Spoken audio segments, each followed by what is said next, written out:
देखो ये बहुत सोचने वाली बात है कि यार मेंस में ही 20,000 बच्चे टॉप कर लेते हैं एंड 17,000 तो आईआईटी में सीट्स ही है, तो क्या वो 20,000 में से ही 17,000 आईआईटी में आते हैं? देखो इसका आंसर तो सीधा सीधा नहीं है, बट कैसे? मेंस और एडवांस दोनों अलग अलग एग्जाम्स हैं, दोनों के लिए अलग अलग स्ट्रेटेजीज, प्लान्स और रोड मैप बनाए जाते हैं। Both have their own difficulties, not like कि मेंस में अगर ये हो रहा है तो एडवांस में भी हमें उस चीज की जरूरत होती है। तुमने ही बहुत से बच्चे सुना होगा यार कि भैया मेरे मेंस में तो बहुत अच्छे परसेंटाइल आई बट मेरा एडवांस खराब हो गया। एक एग्जांपल मैं तुम्हें मेरे रूममेट का देता हूँ। उसकी जो मेंस में रैंक थी वो अंडर 1000 रैंक थी, बट उसकी जो एडवांस में रैंक थी वो अंडर 10,000 थी। तो तुम यहाँ से आइडिया तो लगा सकते हो मेंस और एडवांस अलग अलग एग्जाम्स है, और अगर एक अच्छा जाता है तो दूसरा अच्छा जाए ये जरूरी नहीं है। मैं एक एक करके पॉइंट्स उठाऊंगा एंड उस पर एक ब्रीफ डिस्क्रिप्शन दूंगा, तुम्हें उसको फॉलो करना है। First is speed solving.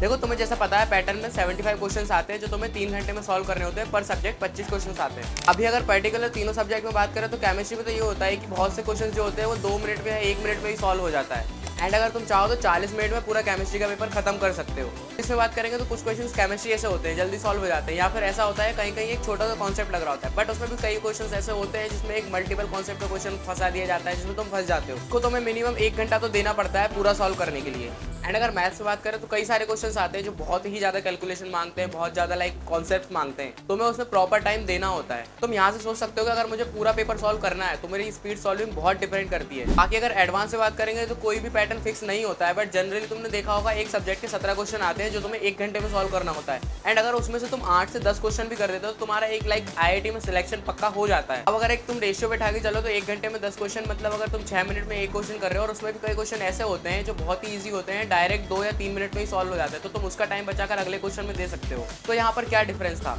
हमें मेंस में स्पीड सॉल्विंग की जरूरत है, एडवांस में भी है, बट उतनी नहीं है जितनी मेंस में है। Now comes to the second point, covering syllabus. Mains में ऐसा होता है कोई छोटे चैप्टर से भी कोई क्वेश्चन उठाकर रख दिया जाता है, एंड वो इतना इजी होता है कि तुम उसको 1 मिनट या 30 सेकंड में भी सॉल्व कर देते हो। एंड मेंस में जनरली 99% का जो कट ऑफ जाता है वो 200 प्लस ही जाता है, तो अगर तुम किसी एक सब्जेक्ट को छोड़ भी देते हो तो तुम्हारा 99 तो कैंसिल हो ही जाता है। और मेंस में तो ऐसा होता है तुम्हें नहीं पता होता कौन से चैप्टर से कब क्वेश्चन आ जाएगा एंड कितना ईजी आ जाएगा। कभी कभी होता है एक बिल्कुल छोटे से चैप्टर से बहुत टफ क्वेश्चन डाल दिया जाता है, एंड कभी कभी टफ क्वेश्चन से बिल्कुल ही छोटा सा क्वेश्चन डाल दिया जाता है। अगर तुम्हें 99 चाहिए तो तुम्हें 220 प्लस तो लाना ही होगा for your surety.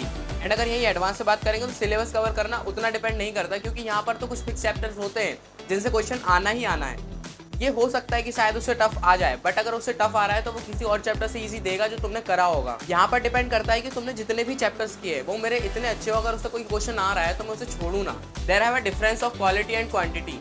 And mains में तुमने सुना होगा कि यार पीवाईक्यू भी कर लेते हो तुम्हारा सफिशिएंट हो जाता है कि तुम एक अच्छे परसेंटाइल ला सकते हो, बट एडवांस में यार तुम लोग सिर्फ पीवाईक्यू कर रहे हो तो ये तो जरूरी नहीं है कि तुम्हारा एडवांस क्लियर हो जाएगा, उसके लिए तुम्हें एक्स्ट्रा क्वेश्चंस तो लगाने ही होंगे। अभी अगर थर्ड पॉइंट पे बात करें तो जो आती है थिंकिंग की, कि अगर तुम्हें मेंस में देखा जाए तो एडवांस के रिलेटिवली कम सोचना होता है। एडवांस में कुछ क्वेश्चंस ऐसे आते हैं जो तुम्हारे ऊपर से ऐसे निकलते हैं तुम्हें हवा भी नहीं लगती है, लेकिन मेंस में ऐसा होता है कि कई क्वेश्चंस एडवांस लाइक आ जाते हैं बट इतना भी खतरनाक नहीं आता है कि तुम उसको टैकल भी नहीं कर सकते। तो यहाँ पर डिफरेंस आता है थिंकिंग का। तुम्हें मेंस में उतना नहीं सोचना होता जितना एडवांस में सोचना होता है। यहाँ से ये तो समझ आ गया होगा कि मेंस और एडवांस दोनों की स्ट्रेटेजीज अलग हैं, तो दोनों को अलग अलग तरीके से टैकल करो। एंड अभी तुम्हारा मेंस और एडवांस दोनों के एक एक अटेम्प्ट बचे हुए हैं, तो दोनों को अच्छे से देना। बाकी मिलते हैं नेक्स्ट वीडियो में। Bye bye.